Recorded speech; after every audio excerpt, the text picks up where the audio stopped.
കോട്ടയ്ക്കലിൽ വൻ MDMA വേട്ട. Operation തൂഫാന്റെ ഭാഗമായി നടത്തിയ പരിശോധനയിൽ 1.5 ലക്ഷം രൂപയുടെ MDMA പിടിച്ചെടുത്തു.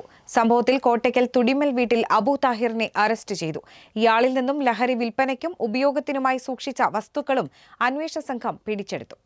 കോട്ടയ്ക്കൽ ചങ്കുവെട്ടി, ചെനക്കൽ, എടരിക്കോട് മേഖലകളിൽ വിദ്യാർത്ഥികൾക്കും യുവാക്കൾക്കും ഉൾപ്പെടെ MDMA എത്തിച്ചു നൽകുന്ന സംഘത്തിലെ പ്രധാനിയാണ് പിടിയിലായതെന്ന് പോലീസ് അറിയിച്ചു.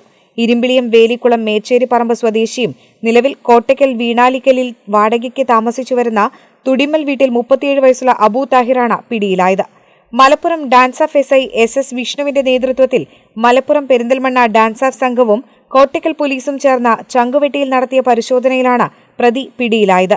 പ്രതിയിൽ നിന്നും ചില്ലറ വിപണിയിൽ 1.5 ലക്ഷം രൂപ വില വരുന്ന 12.42 ഗ്രാം MDMAയും ഇത് തൂക്കി വിൽക്കാൻ ഉപയോഗിക്കുന്ന ഡിജിറ്റൽ ത്രാസും ഗ്ലാസ് ഫ്യൂമുകളും MDMA കടത്താൻ ഉപയോഗിച്ച കാറും അന്വേഷണ സംഘം പിടിച്ചെടുത്തു. കേരള വിഷൻ, കോട്ടയ്ക്കൽ.